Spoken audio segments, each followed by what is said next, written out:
புறநெறி தமிழா வலையொலி நண்பர்களுக்கு வணக்கம். இன்னைக்கு நம்ம சந்திக்க போற மிகவும் சிறப்பான விருது இருக்குது. நம்முடைய மூத்த தமிழ் தேசிய ஊடகவியலாளர், மதிப்புக்கும் பெருமரியாதைக்கும் உரிய நம்முடைய ஐயா ஏகலைவன் அவர்கள். ஐயா வணக்கம் ஐயா, நல்லா இருக்கீங்களா? அதில் வெப்பேன் வெச்சா அது பட்டாசை வெடிக்கும்ன்ற மாதிரி அண்ணன் சீமான் அவர்கள் வந்து முதல்ல திருச்செந்தூர் முருகனுக்கு தமிழில் குடமுழுக்கு அப்படின்ட்டு ஆரம்பிச்சாரு. அந்த ஸ்பீச் ஃபுல்லாவே கேட்டேன். சும்மா நெருப்பு அள்ளி பறக்க விட்டுருக்காப்புல. அது ஒன்று. அடுத்து தொடர்ச்சியா பார்த்தீங்கன்னா பனை. நான் கூட சும்மா தான் சொல்றாரு, ஏதோ மேலே யாரையாவது ஏற்றி கல் இறக்குவார்னு நினைச்சேன். பார்த்தா மனுஷன் சரசரன்னு அவரே ஏறி போயிட்டாப்புல. அது ஒரு மிகப்பெரிய பேசு பொருளாக இருக்குது. நீங்கள் முதல்ல இதை பற்றி நீங்கள் சொல்லுங்க, உங்கள் கருத்து. நான் சமீபத்தில் அவருடைய உரைகளை கவனிச்சதில் வந்து ரொம்பவும் ஒரு ருத்ர தாண்டவம்னு சொல்லுவாங்க, சிவத்தாண்டவம்னு அடிக்கடி சொல்லுவார் அவர். அது திருச்செந்தூரில் தான் வந்துருச்சு. ஒருவேளை அது அந்த பூர்வீக மண் தொடர்பா, இல்லை அந்த ஏற்கனவே முருகனை கையில் எடுத்து அவர் அரசியல் செய்துக்கிட்டு இருக்கிறதுனுடைய தொடர்பா, அதெல்லாம் சேர்ந்து பார்த்தீங்கன்னா அது ஒரு ருத்ர தாண்டவம்னு சொல்லுவாங்க. அந்த இடம் ஒரு உச்ச ஆவேசத்தோட நீங்கள் சொன்ன மாதிரி நெருப்பு மாதிரி இருந்தாலும் எனக்கே வியப்பாக இருந்தது. பல உரைகளை நான் 2008-09 நான் கேட்டுக்கிட்டு இருக்கிறேன். 2010 வந்து என் மீனவனை அடித்தா அவன் மாணவனை திருப்பி அடிப்பான அந்த மேடையில் நாங்கள்லாம் இருக்கிறோம். முடிச்சுட்டு அவர் வீட்டுக்கு போகிறதுக்கு முன்னாடியே எஃப்ஐஆர் போட்டாங்கன்ற தகவலை நான் தான் ஃபோன் பண்ணி சொல்கிறேன். அந்த மாதிரி உரைகள்லாம் கேட்டிருக்கிறேன். இது முழுக்க வேற ஒரு இதுவாக வந்து ஒரு பெரிய அனல் தெரிக்கிற மாதிரி இருந்தது. ஆனால் அந்த அவர் கேட்ட எந்த ஒரு கேள்விக்கும் திராவிடத்துக்கிட்டேருந்து பதிலே இல்லை. இப்போ பெரியாரிஸ்டுகள் இருக்கிறாங்க, கடவுள் மறுப்பு பேசுகிறாங்க. கடவுளுக்கு எங்களுக்கும் அதுக்கும் சம்மந்தம் இல்லைன்னு சொல்கிறவங்க தான். ஆனால் சிவனடியார்களோடு தொடர்பில் இருந்துக்கிட்டு இருப்பாங்க. பெரியாரே இருந்திருக்கிறார், இவங்களும் தொடர்பில் இருப்பாங்க. கேட்டால் பெரியாரே சிவனடியார்களை இப்போ பார்த்து விபூதிலாம் எடுத்து வச்சுப்பார். ஆரியம் வேற, இது வந்து வேற, இந்து சைவம் வேற. அப்போ நாங்கள் இவங்களோட தான் இருக்கணும் அப்படின்றதெல்லாம் நிறைய முறை நிறைய மாநாட்டில் நிறைய விஷயங்கள் பங்கெடுத்துக்கிட்டவங்க தான் திராவிடர்கள். தமிழர் தலைவர்னு இருக்கிறார் ஐயா, பெரியார் மடத்தினுடைய மடாதிபதி ஐயா கி வீரமணி அவர்கள். நான் அப்படியே தான் நான் சொல்கிறேன். நான் ஏன்றதுக்கு நிறைய காரணம் இருக்குது. அவரை குறைவாக அவர் வந்து குறைச்சி பேசுறதில்ல, இல்லை அவரை வந்து தப்பாக பேசுறதில்ல. எனக்கு அவர் மேலே மரியாதை இருக்கிறது. ஆனால் இப்போ அவர் வச்சுக்கிற பொறுப்பு வந்து அந்த பொறுப்பு தான். அதனால் அவர் சின்ன கருஞ்சட்டை போட்ட ஒரு மடாதிபதியாக இருக்கிற இந்த மண்ணில் இருக்கிற இந்த ஒரு பெரிய பிரச்சனை ஓடிட்டுருக்குது. ஆரியம் சான்ஸ்கிரிட்டு தான் அப்படின்னு சொல்லிட்டு இருக்குது. ஏன் வாயை மூடிக்கிட்டு மௌனமாக இருக்கிறீங்க? திறந்து பேசி சீமான் பேசுறதுல ரைட்டில் சீமான் உங்களுக்கு பிடிக்கலப்பா, சீமானே உங்களுக்கு ஆகாது, புரியல?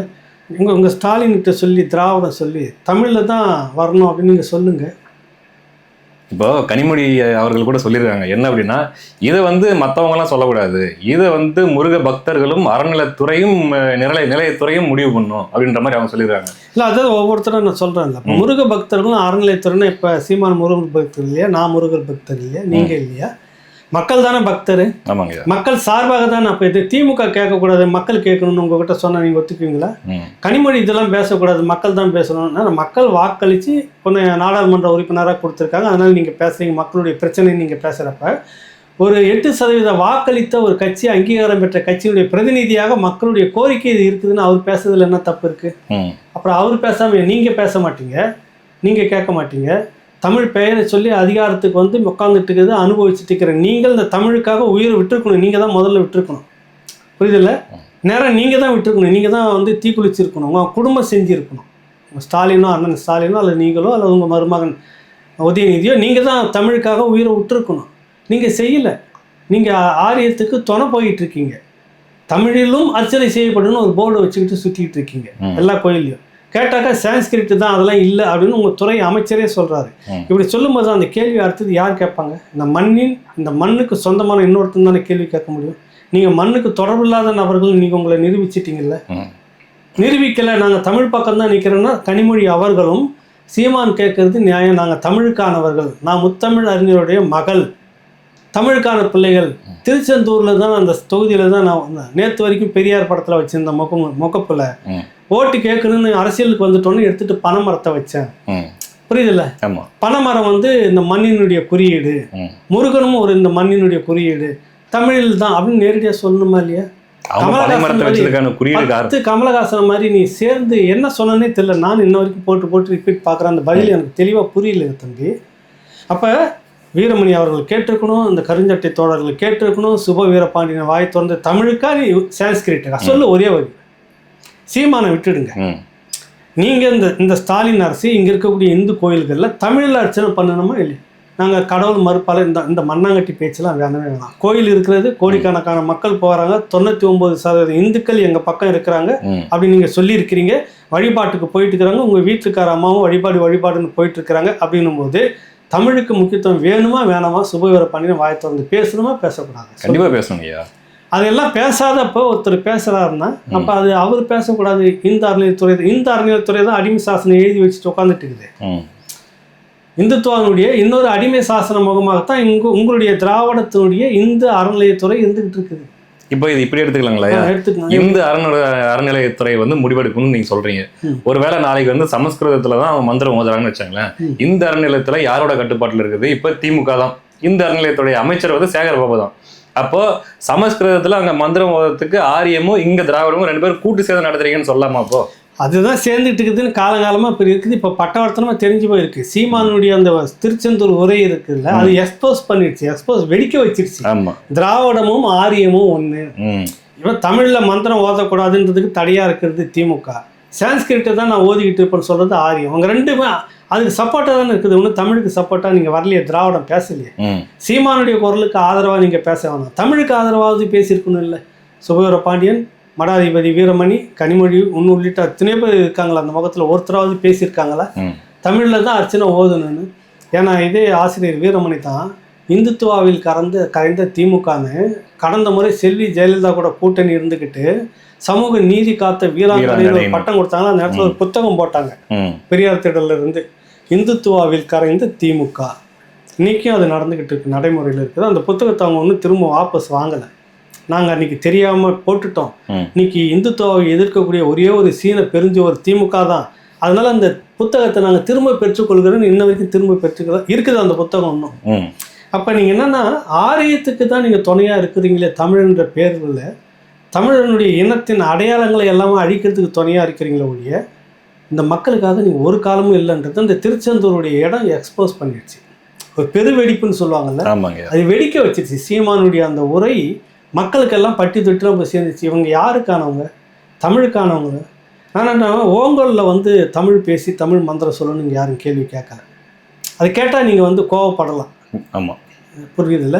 நீ இன்னும் அந்த எண்ணத்தோடு இருக்கிறீங்களோன்னு நான் நினைக்கிறேன். நான் எங்களுடைய இனத்தின் தலைவனாக உங்களை பார்க்குறேன். ஆனால் நீங்கள் என்னன்றீங்க, நாங்கள் இன்னும் அந்த ஓங்கோல் ஜெனட்டிக் எங்ககிட்ட இருக்குன்னு நீங்கள் நிரூபிக்கிறீங்கன்னு நான் நினைக்கிறேன். இல்லைன்னா சீமானை நீங்கள் தூக்கி போட்டு நீ யாரியா இதெல்லாம் கேட்க, நான் மந்திரம் தமிழில் தான் இங்கே அப்படின்னு நீ எல்லாம் சொல்லியிருக்கணும், பேசியிருக்கணும். அப்போ ஏதோ ஒரு மரபணு உங்களுக்கு தடுக்குதா, உள்ளார வேலை செய்தா இல்லையா? ஆமாம். இல்லை நான் திரும்ப என் இனத்தின் தலைவனாக தான் உங்களை தூக்கி வைக்கிறேன். நீங்கள் என்ன பண்ணீங்க, ஓங்கோல் தான் நாங்கள் அப்படின்னு நீங்கள் திரும்ப நிரூபிக்கிறீங்கன்றப்ப இதை சொல்லி காட்டணும். உங்களுக்கு கோபம் வருதையா? ஒட்டு துணைங்களுக்கு கோபம் வருதையா? கடவுளே வேணாம் அப்படின்னா கோயிலெல்லாம் இடிச்சிட்டிங்களா? சுத்தமாக எல்லாம் காலி பண்ணிட்டீங்களா? கோயிலும் இருக்குது, அதுக்கு ஒரு அறநிலையத்துறையும் வச்சுக்கிட்டு சேவகம் பண்ணிட்டு இருக்கிறீங்க. பாரதிய ஜனதா கட்சி ஆளுகிற மாநிலத்தில் கூட இல்லை, இங்கே வந்து கோமரத்தை அமைச்சிருக்கீங்க. அந்த அளவுக்கு தரங்கட்டி கீழே போயிட்டீங்க. அதிமுக ஆட்சியில் கூட RSS பேரணி நடத்துறதுக்கு ஏற்பாடு பண்ணலை. நீங்கள் இந்த ஆட்சியில் வந்தப்பாடு ரைட் அண்ட் ராயலாக நடக்க விட்டீங்க. கேட்டால் நீதிமன்ற உத்தரவு இருக்கும்போதே அதிமுக ஆட்சியில் நடத்த விடல செல்வி ஜெயலலிதா. தெரியுமா? இல்லை, போன ஆட்சியிலே கூட எடப்பாடியை வந்து பாஜக நடத்துகிற வேல் யாத்திரைக்கு தடை போட்டார். இல்லை, நீதிமன்ற உத்தரவுக்குன்னு போயே நடந்தது. வர முடியாது, பார்த்துக்கலாம், சட்ட ஒழுங்கு கெடு, நான் தான் பார்த்துக்கலாம், சட்டம் ஒழுங்கு முடியவே முடியாது. நீங்கள் சொல்லவே இல்லையா கடைசி வரைக்கும்? அப்போ தமிழனை விட உங்களுக்கு ஆரியன் திராவிடம் வந்து உங்களுக்கு சுகமாக இருக்குது, புரியுதில்ல? அதனால நீங்கள் அங்கே அணுக்கமாக ஒட்டிக்கிட்டு இருக்கிறதுங்க. தமிழ் எக்கேடு போனாலும் பரவாயில்லன்னு அதுக்கு குரல் ஒன்று வருகிறது, சீமான் குரலில். அதை நீங்கள் வந்து எரிச்சலாக பார்க்குறீங்க. உங்கள் உடம்புல வந்து ஏதோ கஷாயம் பூசின மாதிரி உங்களுக்கு எரியுது. அதனால் சீமானை பார்த்து ஒரே கூப்பாடு. பார்த்தீங்கன்னா இந்த 2 நாளில் இந்த கருஞ்சட்டை கோஷ்டிகள்லாம் அவ்வளவு பேசி அவ்வளவு கத்துறேன். சரி, ஒன்றுக்காவது ஒரு பதில் நேரடியாக இருக்கிறதா? இது தமிழ்நாடு. தமிழ் அர்ச்சனைன்றதுக்கு நீதிமன்ற உத்தரவு வந்திருக்குது. நீதிமன்ற உத்தரவு நீங்கள் நடைமுறைப்படுத்துறீங்களா இல்லையா? அது ஒன்று கேள்வி இருக்குதா இல்லையா? நிச்சயமா இருக்குங்க. அதான் 7ஆம் தேதி அன்னைக்கு வாங்க, நிற்பா அதை பார்த்தலாம் அப்படின்றாரு. சொல்லியிருக்காரு பயங்கரமா திருச்செந்தூரே ஸ்தம்பிக்க வைக்கணும் அப்படின்ட்டு அண்ணன் ஆமா, சீமான் அதை அவர்கள் சொல்லியிருக்காரு. பார்த்துடணும், ஒரு முடிவு பார்த்துடணும். ம், அவரு வேல் எடுத்த உடனே சங்கி நீங்க ம், நாங்க சங்கி கூட்டம் இல்லடா, எனக்குன்னு ஒரு வழிபாடு இருக்குது. நாங்க வந்து இது வந்து இந்த மெய்யியல் வந்து என்னுடைய முப்பாட்டன், என்னுடைய வழிவந்தோனுடைய அரசியல் இது. ம். இது எல்லா மதத்தையும் கடந்தவன் இதுக்குள்ள என் முன்னோர்களாக இதில் இருக்கிறான், அவன் தான் முருகன். அதை நான் எடுத்துக்கிட்டு அந்த வேலை எடுத்துகிட்டு போகிறோன்னு அவ்வளோ பேசுனீங்க. தேர்தல் நெருங்கத்தில் நீங்களும் வேலை எடுத்துட்டீங்களே, எப்படி ம். திருத்தணி வேலு கையில் எடுத்துட்டு வராரு ஐயா ஸ்டாலின் அவர்கள் கையில, ஆமா. எப்படி வந்தீங்க? ம், இன்னைக்கு அதே முருகனை தூக்கிட்டு பாஜகவும் வருது இல்லை மதுரையில் மாநாடுன்னு. ம், அப்போ முருகனை இப்போ வச்சு, ஏன்னா இப்போ இதெல்லாம் எல்லாத்துக்கும் காரணம் சீமான். இது வந்து ஒரு பெரிய இன்னைக்கு பேசு பொருளாச்சு. இதை சொல்லி நம்ம ஓட்டு வந்து அறுவடை பண்ணிட்டு போவோம் அப்படின்னு சொல்கிறப்ப நீங்கள் அரசியல் நடக்குது. அதில் திமுக மீண்டும் மீண்டும் துரோகம் செய்துக்கிட்டு இந்த ஓட்டு மக்கள் இப்போ கனிமொழி வந்து என்ன சொல்லி திருச்செந்தூரில் ஓட்டு கேட்பாங்க. ம். அந்த தொகுதியில் தான் அவங்க நின்று இருக்கிறாங்க, தூத்துக்குடியில். கரெக்டுங்களா? ஆமாங்கய்யா. பனைமரத்தை வச்சுப்பாங்களா, பெரியார் படத்தை வச்சுட்டு ஓட்டு கேட்பாங்களா? ரெண்டில் ஒன்று தெளிவாக சொல்லுங்கள் கனிமொழியை. அந்த இதுதான் அண்ணா வந்து இந்த வாட்டி பண்ணி விட்டாப்ல, சூழ்நிலை வச்சிட்டாப்ல. இப்போ இந்த இடத்துல வந்து சொல்லி முடிச்சுட்டாரு, கதையை முடிச்சுட்டாரு. கனிமொழி, நீ ஒன்று பனைமரத்தை வச்சுக்கிட்டு வா என் கூட, ம், எங்க கூட வா, எங்க ஓட்டு வாங்கிட்டு இப்போ டெல்லியில் உட்காரு. ம். இல்லை பெரியார் படத்தை வச்சுட்டு அப்படியே நிற்கிறேன்னா நில்லு. இப்ப நீ பனைமரத்தை தமிழ்ல அர்ச்சனை வேணும்னு என் கூட வந்து பேசுறதுனா ஓட்டு வாங்கிட்டு நீ டெல்லிக்கு போங்க. ம், இல்லை சான்ஸ்கிரிட்ல தான் அர்ச்சனை ஓதப்படும் நீங்க பேசிட்டீங்கன்னா உங்க ஓட்டு மட்டும், அவங்க ஓட்டு மட்டும் வாங்கிட்டு போங்க. ம், ஒரு 4 மொத்தமே சேர்ந்தாக்க ஊருக்கு ஒரு 50 பேர் இருப்பாங்க பெரியாரிஸ்ட்டுக்கு, ஓட்டு வாங்கிட்டு அவங்க ஓட்டுல நீங்க போங்க. ஊருக்கு 50 பேர் இருக்காங்களே. இல்லை சொல்றேன், ஒரு கணக்குக்கு சொல்றேன். ம், அதை மட்டும் எடுத்துட்டு நீங்க வாக்கு வங்கி வச்சுட்டு போங்க டெல்லிக்கு முடிஞ்சாக்கா. ம், அந்த இடத்த வந்து இப்போ உடச்சி விட்டுட்டாரு சீமான். அதுதான் வந்து திருச்செந்தூருடைய பெருவெடிப்புன்னே நான் சொல்லுவேன். ம், ம். அடுத்தது வந்து பனையேறு இந்த விஷயத்தை பார்த்த உடனே ஐயோ குறுக்க நெடுக்குமா ஊந்து புரண்டுக்கிட்டு இருக்கிறாங்க. நேற்றுலேருந்து பார்க்குறேன், எனக்கும் படிக்க நேரம் இல்லை. விதவிதமாக கத்துறாங்க. நல்லுசாமின்னு இருக்கிறாரு உங்களுக்கு, அவர் கூட உட்காந்து ஒரு பெரும் விவாதம்லாம் நடத்தினேன். இது வந்து போதைப் பொருள் அல்லது இது வந்து உணவுப் பொருள் இல்லை என்று மறுப்பவர்களுக்கு நான் 1 கோடி ரூபா தரேன், என் கூட விவாதம் பண்ணி ஜெயிக்கிறது யார் இருக்கிறீங்கன்னு கேட்டப்ப குமரி அனந்தன் அவர்கள் ஒரு முறை வந்தார். பெரும் விவாதம் நடந்தது சேனலில். கடைசியாக அது வந்து ட்ராப்பில் முடிஞ்சது. விளக்கம் எதுவும் சரியாக இல்லை உங்களுக்கு. நீங்கள் சாப்பிட்ற தயிர் இருக்குல்ல, அந்த தயிரில் வந்து 8% ஆல்கஹால் இருக்குது, 6-7 இருக்குதுன்னு நினைக்கிறேன். மோரில் இருக்குது, புளிச்ச பொருள் எல்லாத்துலேயுமே ஆல்கஹால் இருக்குது. பணம் கல் இருக்குதுல்ல, அதில் வந்துட்டு உங்களுக்கு 8% என்ன இருக்குது ஆல்கஹால், அவ்வளோதான். ஆனால் நீங்கள் டாஸ்மாக் சரக்கில் 42% 45% வரைக்கும் ஆல்கஹால் இருக்குது. அதுவும் அது வந்து மரப்பொருள்லேருந்தோ தானியத்தில் இருந்தோ இல்லை பழச்சாறுலேருந்து எடுத்தது கிடையாது. மேலை நாடுகள் இருக்கிற மாதிரி சர்க்கரையினுடைய அந்த கழிவு இருக்குதுல்ல, அதுலேருந்து எடுக்கிறது தான் அது. எத்தனை நாள் மிகவும் மோசமாக மூளையும் பாதிக்கும், சிறுநீரத்தையும் பாதிக்கும், ஆண்மையை மொத்தமாக பாதிக்கும். அதனால தான் அதனால தான் லட்சக்கணக்கான குடும்பங்கள் இப்போ வந்து தாலி எடுத்துட்டு ரோட்டில் நிற்குது. தாலி எடுத்த கட்சி இந்த கட்சி. அப்போ இதுக்கு நீ அந்த கல் நீ டாஸ்மாக் விற்கிறதுக்கு அனுமதி இருக்கிறப்ப கல்லுக்கு ஏன் இருக்கக்கூடாதுன்னு கேட்கறது உங்களுக்கு ஏன் இவ்வளோ கஷ்டம் வருது? அது உணவுப் பொருளாக 3 வேளையும் அதில் நீங்கள் சாப்பிட்டுக்க முடியுமா அப்படிலாம் கேட்குறாங்க. 3 வேளையும் சேர்த்துக்கோ, தப்பு இல்லையே. இப்போ கேரளாவில் என்ன வித்துட்டு இருக்கிறாங்களே கம்யூனிஸ்டுகள் இங்கே இருக்கிறாங்க. கம்யூனிஸ்டுகள் தோழர் சண்முகம் பேசுகிறப்ப 2 கருத்தாக பேசுகிறாரு. கரெக்டாக அது அந்த தொழில் அந்த மக்கள் அதை செய்கிறாங்கன்னா 3 வேளை கலந்துக்க முடியுமா, உணவாக சேர்த்துக்க முடியுமா? கேரளாவில் எப்படி இறக்கி விற்றுக்கிட்டு இருக்கிறாங்க. அடுத்த கேள்வி அதாவது அவங்ககிட்ட கேட்க வந்து அந்த புளிப்பு தன்மை இல்லாமல் ஒரு 6 மாதம் வரைக்கும் அப்படியே வச்சுட்டு இருந்து பேக்கப் பண்ணி வெளிநாடுகள் வரைக்கும் விற்கிற இடம்லாம் இன்றைக்கி வந்துச்சு, அட்வான்ஸ் வந்துடுச்சு. அது மரத்துலேருந்து இறக்கும் போது நீங்கள் எப்படி குடிக்கிறீங்களோ அதே மாதிரி இருக்கும். ஒரு 6 மாதம் வரைக்கும் வச்சுருக்கலாம். அது உடம்புக்கு அவ்வளவும் நல்லது. குடலை சுத்தப்படுத்துன்றான், நிறைய நோய்களுக்கு தீர்க்கும்ன்றான். 41 நாளுக்கு சுத்தமான ஒரு கல்லை நீங்கள் குடிக்க ஆரம்பிச்சிங்கன்னா காலையில் கொஞ்சம் குடிக்க ஆரம்பிச்சு உங்கள் உடம்புல ரத்தம் சுத்தமாகுன்றான். பல நோய்களை வந்து தீர்க்க முடியுதுன்னு அவ்வளோ மெடிசன். அதை போய் நீங்கள் வந்துட்டு கல்லுன்னா ஒரு கேவலமாக பேசிக்கிட்டு விதவிதமாக உருட்டிக்கிட்டு இருக்கிறதுக்கான காரணம் அதுக்காக தான் அந்த பணம் ஏறினா இருப்பாருங்க. ஏதோ இவருக்கு மட்டும்தான் அந்த கழியெல்லாம் கட்டிக்கிட்டு. ஐயா அதுக்கப்புறம் நிறைய புகைப்படங்கள் வந்து அனுப்பிச்சிருந்தாங்க ட்விட்டரில், நான் பார்த்தேன். பொதுவாக பணம் ஏறுறவங்களே அப்படி தான் ஏறுறாங்க ஐயா. அதில் ஒரு பகுதியில் அந்த மாதிரி ஏறி இருக்கிறாங்க. ஒரு பகுதியில் சில இடங்களில் வந்துட்டு அந்த காவா அது போட்டுக்கிட்டு அந்த பக்கம் அவர் போட்டுட்டு முதுகில் இணைச்சிக்கிட்டு கீழே காலில் வந்து சறுக்கிடக்கூடாதுன்றதுக்காக காலில் ஒரு காவா மாதிரி போட்டுக்கிட்டு ஏறிட்டு போவாங்க. இப்போ பல இடங்களில் வந்துட்டு எங்கள் பக்கம்லாம் அந்த மாதிரி 2 பக்கமும் பனைமரத்தில் இப்போ கட்டி ஏறினாங்களே திருவண்ணாமலை பக்கம் அந்த மாதிரி தான் ஏறி பிடிச்சிக்கிட்டு அதுக்கும் ஒரு கயிறு ஒன்று கூட இணைச்சிக்குவாங்க இடுப்பில். ஒருவேளை தவறிட்டுன்னா கீழே வந்துடக்கூடாது, பிடிச்சிக்கலாம் கம்பின்றதுக்கு. அந்த கழியை பிடிச்சிருந்தா மேலே ஏறி நுங்கெல்லாம் வெட்டிட்டு வருவாங்க. இதில் வந்து தோழர் விடுதலை சிறுத்தைகள் வன்னியரசு சொல்கிறாரு, அவருக்கு சீமான்னா எதனா ஒன்று பேசிக்கிட்டு இருக்கணும் ஏற்று. அங்கே அறிவாலயம் நமக்கு குளிர்ச்சியாக வச்சுக்கும் அப்படின்ற ஒத்த நோக்கம்தான் அவருக்கு. அவர் சொல்லுவார், திரும்ப குலக்கொழில் காமராஜர் வந்து படிக்கணுன்றதுக்காக பள்ளிக்கூடம் திறந்தார், ஒரு திரும்ப வந்து பனைமரம் ஏறுன்னு சொல்லிட்டு அந்த குலத்தொழிலுக்கு. இப்போ பனைமரம்னாக்கா அது ஒரு குறிப்பிட்ட சமூகம் மட்டும்தான் ஏறுதா, இல்லை காமராஜர் வந்து அந்த நாடார் சமூகத்துக்கு மட்டும்தான் பள்ளிக்கூடம் கட்டி கொடுத்தாரா? இப்போ மட்டும் எப்படி காமராஜர் வந்துட்டாரு? திராவிடம் தானே படிக்க வச்சு. இல்லை அவர் சொல்றதுக்கு திராவிடன் அது மறந்து வந்துருச்சு, வாழ்க்கையில் வந்துருச்சு. உண்மை பேசிட்டாங்க தெரியாம பேசிட்டாரு. நான் கேட்கறது ரெண்டே கேள்வி, காமராஜர் அந்த நாடார் சமூகத்துக்கு மட்டும்தான் பள்ளிக்கூடம் கட்டி கொடுத்தாரா? வரலாற்று படி பார்த்தீங்கன்னாக்கா அதுக்கு முன்னாடி அவங்களே சுயமாக பள்ளிக்கூடம் நடத்தினதெல்லாம் வந்துருச்சு.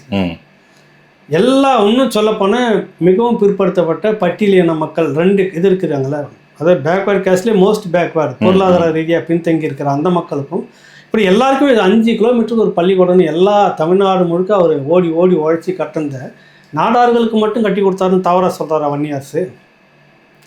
இல்லை, அப்போ அந்த குலத்தொழில் அந்த அவங்க மட்டும்தான் இப்போ வடார்காடு பழைய வடார்காடு மாவட்டம் வெள்ளூர் தொடங்கி இந்த பக்கம் விழுப்புரம் முன்னாடி வரைக்கும் வரும். அங்கே எக்கச்சக்கமான பனைமரங்கள் இருந்தது. ஒரு நாடார் கூட எங்கள் ஊரில் கிடையாது. அப்போ யார் எல்லாம் எங்கள் அப்பா எங்கள் தாத்தா யார் கழனியில் யார் பனைமரம் இருக்குதோ அவங்க தான் ஏறி ஏறி அறுத்துட்டு வந்து விற்பாங்க, கல்லும் குடிச்சிட்டு இருந்தாங்க. அப்போ எப்படி நீ ஒரு குறிப்பிட்ட சமூகத்துக்கு நீ எப்படி சொல்ல முடியாது? ஒரு பக்கம் பனைமரம் வந்து தமிழருடைய அடையாளம் நீங்களே பெருமையாக பேசிக்கிறீங்க. சரி, திருமாவளவனை வச்சுக்கிட்டு முதல்ல சீமான் தான் தொடங்கினார். அது பண விதை திட்டம் வந்துட்டு தமிழ்நாடு முழுக்க கொண்டுட்டு வாங்க, இதை வச்சு ஒரு தற்சார்பு பொருளாதாரம் வளரும், இதுலேருந்து ஏகப்பட்ட பொருளை நீங்கள் உற்பத்தி செய்யலாம், பணம் கல்ல வெளிநாட்டுக்கு ஏற்றுமதி பண்ணலாம், பணம் வெள்ளமாக நீங்கள் கொண்டு வந்து செய்யலாம். அப்போ தற்சார்பு பொருளாதாரம் குடும்பத்துக்கு ஒரு வாழ்வாதாரமாக அது இருக்கும். 4 வருஷம் முழுக்க ஏதோ ஒரு வகையில் அது பணம் உங்களுக்கு கொடுத்துக்கிட்டே இருக்கும். பனை பொருள் செய்து கொடுக்கறது, அப்புறம் அந்த கொட்டாங்குச்சி சிலது செய்கிறது. உங்களுக்கு ஊப்பிலாம் போனீங்கன்னாக்கா அந்த கொட்டாங்குச்சியில் தான் டீ மண் கப்பு மாதிரி அதில் தான் குடிச்சிட்டு கீழே போடணும். பல நிகழ்ச்சிகள் அதெல்லாம் வந்துருச்சு. இப்போ நிறைய பொருள் உற்பத்தி பண்ண முடியுன்றதுக்காக சீமான் அதை தொடங்கின உடனே குறுக்கால வந்தார் திருமாவளவன் தோழர், விடுதலை சிறுத்தைகள் 1 லட்சம் பண விதைகள் தமிழ்நாடு முழுக்க விதைச்சு தீரணும்னு செய்தாங்க. நம்ம பொய் சொல்லலை, பாராட்டுறோம், செய்தாங்க. அப்போ அந்த 1 லட்சம் பனைமரம் விளைஞ்சி இருக்கும்ல, குலத்தொழில் செய்யறதுக்காக அது செய்தீங்களா? நீங்க இந்த கேள்வி வருதா இல்லையா? கட்டாயம் வரணுங்க. ஒருத்தர் கூட கேட்கவே இல்லை இன்ன வரைக்கும். நீங்க 1 லட்சம் 1 கோடியோ 1 லட்சமோ பண விதை போட்டீங்க, அந்த பணம் அதெல்லாம் அந்த பனை மரத்துல திரும்ப நீங்க குலத்தொழில் ஆரம்பிக்கிறதுக்கு செய்தீங்களா? என்ன அர்த்தம்னு ஒரு கேள்வி வந்திருக்கணும், கேட்டுதான் ஆகணுங்கய்யா. என்னன்னா நீங்க சீமானுக்கு எதிராக அப்படின்னு பேச போய் இவ்வளவு விஷயத்துக்கு நீங்க பதில் சொல்ல வேண்டிய விஷயம் வருது. என்ன இது வந்து ஒரு மோசமாக குறிப்பிட்ட அந்த மக்கள் நீக்கி வந்து உங்களை விட இன்னும் மற்ற முற்போக்கு சமூகத்தை விட எங்கேயோ போயிடுச்சு. நாடார் சமூகம் அரசியல்லையும் பொருளாதார ரீதியிலும் எங்கேயோ போயிட்டாங்க அவங்க. இப்போ இன்னும் அவங்க வந்து பனை ஏரிகள் அவங்களுக்கான குலத்தொழில்னாக்கா முதல்ல அவனை கூப்பிட்டு ஒன்று நிற்க வச்சு சிரிப்பான். ஒன்று நீ வந்து அறிவு முதிர்ச்சி இல்லாமல் பேசிட்டு இருக்கிறன்னு சிரிப்பான். வேற என்ன பண்ணுவாங்க? என்னன்னா ஒற்றை யாராருன்னா பார்த்தீங்கன்னா நிறைய இந்த கருஞ்சட்டை, அப்புறம் இந்த திடீர்னு வந்து போர்க்குறலாம் எழுப்பாங்க பெண்கள் அமைப்புலேருந்து சில பேர் எல்லாம் இதை தான் பேசிக்கிட்டு இருக்குதுங்க. குலத்தொழில் என்ன குலத்தொழில் தான்னாக்கா நீங்கள் தான் உங்களுடைய வரைவில் பார்த்தீங்கன்னாக்கா திமுக தான் குலத்தொழில் மத்திய அரசு செய்து அந்த தொழிலுக்கு இப்போ கொய்யவர்களுக்கு அந்த நிதி உதவியெல்லாம் கொடுத்து அந்த தொழில் லோன் வாங்கிட்டு நீங்கள் செய்யலாம்னு ஸ்கீம் கொண்டு வந்து அந்த குலத்தொழில் செய்கிற வேலையை பார்க்கறது பற்றியாங்க. நீங்கள் வந்து தேர்தல் அறிக்கையில் அதை தான் நீங்களும் சொல்லியிருக்கீங்க. அப்போ என்ன வித்தியாசம் உங்களுக்கும் அவனுக்கும்? நீங்கள் வந்து இதை சொல்கிறீங்க, சீமான் வந்து பனைமரம் ஏறிட்டாரு, திரும்ப இப்போ லட்சக்கணக்கான பனைமரம் இங்கே இருந்துச்சுன்னா எவ்வளோ வேலை வாய்ப்பை உருவாக்கும்? நிச்சயமாங்க, சொல்லுங்கள். இப்போ உங்கள் தோட்டத்தில் ஒரு 100 தென்னை மரம் நீங்கள் வச்சுட்டிங்கனாக்கா வந்துருச்சுன்னா காய்க்க தொடங்கிடுச்சுனாக்கா அந்த சமூகத்தை சேர்ந்தவங்க மட்டும்தான் வந்து ஏறி பனைமரம் காய் இறக்கணும்னு காத்துக்கிட்டு இருப்பீங்களா? அப்படிலாம் இல்லைங்க. இப்போ எங்கள் தோட்டத்திலே கூட ஒரு 600 பனைமரம் வைக்கலான்னு அப்பா சொல்லிட்டு இருக்கிறாரு. நம்ம தான் ஏறி அறந்துட்டு இருக்கிறோம், நம்ம தான் சாப்பிட்டுட்டு இருக்கிறோம். என்ன முட்டாள்தனமான பேச்சு! வந்து உண்மையிலே அந்த நாடார் சமூகம் இவருக்கு கண்டனத்தை தெரிவிச்சிருக்கணும். அதெல்லாம் தெரியல, அமைதியாக இருக்கிறாங்க. அது தவறான பேச்சு அவர் பேசுனது. ஆமாம், அதான் நான் இப்போ பார்த்தீங்கன்னா மேலே ஏறுறதுக்கு நிறைய இயந்திரங்கள்லாம் வந்துருச்சு. அப்போ அது யார் வேணா செஞ்சுட்டு போகலாம். இதை வந்து ஒரு குலத்தொழில் அப்படின்ட்டு பிராண்ட் பண்ண வேண்டிய தேவையில்லை. ஒருவேளை அண்ணன் சீமான் அவர்களை வந்து ஒரு பிராண்டுக்குள்ள அடைக்கணுன்றதுக்காக வேண்டி அப்படி பேசிட்டு இருக்கிறாங்களா என்னன்றது நம்ம இல்லை. பொதுவாகவே இந்த திராவிடத்தினுடைய ஒட்டு திண்ணைகளும் ஒட்டுண்ணிகளும் திராவிடக்கும் சேர்ந்து என்னன்னா, நீங்கள் ஓங்கோல்லேருந்து வந்தீங்கன்னா தமிழினத்தினுடைய தலைவர். நான் ஓப்பனாகவே சொல்கிறேன், நீங்கள் என்ன வேணாலும் கேஸ் போட்டுங்க, என்ன வேணாலும் பேசுங்க, வெளிப்படையாகவே பேசுகிறேன். சரி, தமிழினத்தின் தலைவர் உங்களுக்கு நீங்கள் மைனாரிட்டி வந்துட்டு உலகத்தில் இருக்கிற எல்லாரையும் நீங்கள் ஆண்டுகிட்டு இருக்கலாம். இந்த பேரை சொல்லிட்டு திராவிடம் இந்துத்துவா உள்ள நுழைஞ்சதுன்னு சொல்லிட்டு ஒட்டுமொத்தத்தினுடைய பணத்தையும் சுருட்டி நீங்கள் கோட்டீஸ்வரராக நீங்கள் மட்டும் இருந்துக்கலாம். புரியுதில்ல? தமிழ்நாட்டுக்குள்ள தமிழர்கள் யாருன்னா கட்சி ஆரம்பிச்சா மட்டும் சாதி கட்சி. திமுகவை யாருன்னா கேட்டிருக்காங்களா? தெலுங்கர்களுக்கான கட்சி தான் இது அப்படின்னு உங்களுக்கு நான் என்ன எடுத்து காட்டுறேன் ஆதாரத்தில். நீதி கட்சியினுடைய முதல் அமைச்சரவை பிரிட்டிஷ் கவர்மெண்ட்டில் வந்த உடனே முதல் அமைச்சரவையில் ஒரு தமிழர் கூட இல்லை, தெரியுமா உங்களுக்கு? ரெண்டாவது அமைச்சரவையில் பெரிய எதிர்ப்புகள் தெரிஞ்ச பிற்பாடு ஒரே ஒரு தமிழர் உள்ள சேர்க்கப்படுறாரு, வேண்டா வெறுப்பா. புரியுதில்லை உங்களுக்கு? புரியுதுங்க. அதுக்கு பிறகு சரி இந்த நீதி கட்சி வந்த பரம்பரை நாங்கள் சொல்கிறோம், நீயாவது எப்படி இருக்கிற? காமராஜர் இருந்த வரைக்கும் சரியாக இருந்தது. நீங்கள் இது வரைக்கும் கொழுத்த மந்திரி சபை முழுக்க முழுக்க நீங்கள் தான் வச்சுட்டு இருக்கிறீங்க. ஏன்னா ஒரு தமிழ் ஒரு அட்டவணை சமூகத்தை சேர்ந்தவர், ஒரு பட்டியல் சமூகத்தை சேர்ந்தவர் கல்வித்துறை இப்போ தான் கேள்வி கேட்டு கழுவி ஊற்றினோன்னு இவரை வச்சுங்கிறாங்க. கோவிசெழின்னு ஏதோ வச்சுருக்காங்க உயர்கல்வித்துறை. இதுவா பொன்முடிக்கிட்டு இருந்து அது பொன்முடிக்கு சிக்கல் வந்த பிற்பாடு இது வரைக்கும் பார்த்தீங்கன்னா எதனா ஒன்று உதவாத 2 ஆதி திராவிட நலத்துறை நெத்தில ஒட்டிக்கிட்டு போங்க. நீங்க குறிப்பா இந்த பணம் கொடிக்கிற துறைகள் அவங்க கொடுத்துடவே மாட்டாங்க. அது KKSSR ராமச்சந்திரன் ஒரு தெலுங்கு ரெட்டிக்கு போகும். அப்புறம் இந்த மாதிரி ஏவா வேலு பொதுப்பணித்துறை ரோடு போடுறது வருதுல நிறைய பணம் கொடிக்கிற தொழில் எல்லாம் இவங்க கிட்ட தான் இருக்கும். அப்ப இந்த நீங்க காலகாலமாக இப்படி இருந்துட்டு இருக்கிறீங்க. இதை உடைக்கக்கூடிய ஒரு அரசியல் வரும்போது உங்களுக்கு ஒரு பதட்டம் வருது. இந்த ஒட்டு திண்ணைகள் நான் சொன்னேன்ல, ஒட்டுணிகள் இவங்கெல்லாம் கட்சி ஆரம்பிச்சாங்கனாக்கா தமிழனுக்கான கட்சிகள். திமுக எதனா பேசியிருக்கிறோமா? நீதி கட்சி பேசிக்கிறோமா? எல்லாருக்குமானது. வைகோ கட்சி தொடங்கினப்ப நாயுடு கட்சின்னு எதனா பேசணுமா? எல்லாருக்குமான கட்சி. விஜயகாந்த் கட்சி தொடங்கினார், நாயுடுக்கான கட்சின்னு தொடங்கணுமா? அவர் தமிழுக்கான பெருந்தமிழர் அப்படின்னா எல்லாருமே நம்பிட்டு இருந்தாங்க அது வரைக்குமே கூட. ஆனா இங்கெல்லாம் நீங்க பேச மாட்டீங்க. ஒரு பாட்டாளி மக்கள் கட்சினாக்கா வன்னியர் கட்சி, திருமாவளவன் கட்சினாக்கா அது தலித் கட்சி, சீமானாக்கா அது நாடார். உண்மையிலே நாடார் சமூகத்தினுடைய ஓட்டு அவருக்கு கம்மி தான். அவர் கம்மின்ற மாதிரி தான் அவரும் பல இடங்கள்ல சொல்லியிருக்காரு. அதே மாதிரி சர்வேலி அந்த மாதிரி தான் நம்ம பார்த்துருக்கோங்க. ஆனா என்னன்னா இந்த தோழர்கள் இருக்காங்களா வன்னியரசு மாதிரி இந்த திராவிட ஓட்டு துணிகள், அவர் இந்த மாதிரி பிராண்ட் பண்ணிட்டோம்னா சாதி தலைவரா ஆயிடுவார். நம்ம உட்காந்துட்டு கொழுத்துக்கிட்டு இப்படியே உட்காந்துட்டு இருக்கலாம். உங்க குடும்பத்துக்கு கோல் பிடிச்சிட்டு உட்காந்துட்டு இருக்கலாம். நமக்கு மாதாந்திரம் எதனா தூக்கி போடுவாங்க, கவிக்கிட்டு ஓடிடலாம். இது ஒரு பழப்பம் அவங்களுக்கு. பேசுற அரசியல், இந்த அரசியலுக்கு ஒரு பதில் உங்ககிட்ட இன்ன வரைக்கும் வந்திருக்குதா? கேட்ட கேள்விக்கு பதில் உங்களால் சொல்ல முடிஞ்சதா? இல்லை. அவர் அந்த குலத்தொழில் செய்யறதுக்கு வந்துட்டாரு. திரும்ப அவர் அந்த பிராண்டை அவர் திணிக்கிறாங்க அவர் மேல. அதாவது இன்னும் ஆளு அப்படின்னு சொல்லிட்டு, அதாவது மற்ற சமூகங்கள் அவர் கிட்ட வராத மாதிரி அவங்க தடுக்கிறாங்களோ. நீங்க மட்டும் ஒரு ஒரு ஊருக்கு 2 பேர் இருப்பீங்க, குறைச்சி சொல்லலை. தமிழ்நாடு முழுக்க ஒரு 20,000 பேர் இருப்பீங்க. நீங்க முதலமைச்சர் துணை முதலமைச்சர் இருக்க நீங்க ஆண்டுகிட்டு இருக்கலாம். புரியுதுல்ல? அதுக்காக இப்போ சீமான் ஓங்கோலில் பிறந்தா வரணுங்க சொல்லு. நான் அப்படிதான் கேள்வி கேட்க முடியும் உங்ககிட்ட. கரெக்டு தாங்க. அவர் ஓங்கோலில் போய் பிறந்து அங்கே வரணுமா? ஏற்றுப்பீங்களா? இவங்க லாஜிக் படி அப்படிதான் பண்ண. அதான் கேட்குறேன். அங்கே பிறந்து இங்கே வந்தால் தமிழன்னு ஏற்றுப்பீங்களா? என்ன நீ என்ன சொல்ல வர சொல்லுங்களேன். இந்த ஒட்டு திணைகளுக்கு நான் கேட்குறேன். சரிங்க, இது ஒரு விஷயம். இன்னொன்று என்னன்னா, இப்போ தொடர்ச்சி அதிரடியாக சீமான் அவர்களுடைய அரசியல் நகர்வுகள் இருக்குது. அடுத்து கூட இந்த கால்நடைகளுக்கான ஆடு மாடுகளுக்கான மாநாடுன்னு ஒன்று பண்ணுறாங்க. அந்த மேய்ச்சல் நிலங்கள் அவங்களுக்காக பார்க்குறேன். அப்படி இல்லை அதுக்கும் அவன் ஒத்துக்கலைன்னா நான் மாடுங்களை பிடிச்சிட்டு நானே போய் மேய்க்கிறதுக்கு போயிடுறேன், 2000-3000 மாடுகளை பிடிச்சிட்டு அப்படின்னு சொல்லியிருக்காரு. அவர் போகிற போகில் பேசக்கூடிய ஆள் கிடையாது, சொன்னால் அதை செய்யக்கூடிய ஆள். இதில் வேடிக்கை என்னன்னா, நீங்கள் கேட்ட கேள்வி சரியான கேள்வி கேட்டுக்கிறீங்க. அதை எதாச்சும் பேசிருக்குமா சொன்னேன். இந்த புறம்போக்கு இடத்த புறம்போக்குங்களுக்கு பட்டா போட்டு கொடுத்தா புறம்போக்கு யாருங்க என்கிட்ட கேட்டார். நான் சொன்னேன், பொதுவாகவே கால்நடைகளுக்குன்னு மேய்க்கால் புறம்போக்குன்னு ஒன்று இருக்கும். எல்லா ஊர்லேயும் சிட்டாடங்களை எடுத்து நீங்கள் பார்த்தீங்கன்னாக்கா அது இந்த மண்ணுக்கு சொந்தமானது.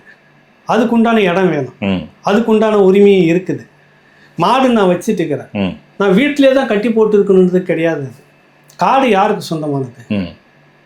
கால்நடைகளுக்காக சொந்தமானது. ஆடு மாடு கோழி குருவி பறக்கிறது போகிறது எல்லாருக்கும் அது இடத்துல வாழ்ந்துட்டு போகும். மேய்க்கால் புறம்போக்குன்னு ஒரு இடம் இருக்குது. அதெல்லாம் போய் மேய்ஞ்சிட்டு வர்றதுக்கான இடம். சரிங்க. ரொம்ப மலை உச்சிலெல்லாம் ஏற முடியாது. ஒரு குறிப்பிட்ட லெவல் வரைக்கும் கால்நடைகள் ஏறி வரும். இன்னைக்கு ஒரு சட்டத்தை போட்டு காட்டுக்குள்ள மாட்டை ஓட்டிட்டு போவாதுன்னு ஒரு விவசாயி மறிச்சு வனத்துறை அதிகாரிகள் கைது பண்ற சீன் வருது. அப்ப அதான் கேட்கிறாரு, இதுக்கான மேய்ச்சல் நிலம் எங்க இருக்குது? அதான் இதுக்குண்டான பட்டா இடம் எங்க? அதுக்கு ஒரு பட்டா இடம் இருக்குது. மேய்க்கா புறம்போக்குன்றது கால்நடைகளுக்கான பட்டா. உன் வீட்லயே மேயும். அதான் அந்த இடத்த புறம்போக்குக்கு போட்டு கொடுத்தா புறம்போக்கு யாருன்னு கேட்கறாரு. நியாயமான கேள்விதாங்க ஐயா. நியாயமான கேள்விதாங்க. இப்போ மாடுகளுக்கும் சேர்ந்து நான் அரசியல் பேசுறேன், இங்க இருக்கிற யாராவது பேசியிருக்கிறாங்களா?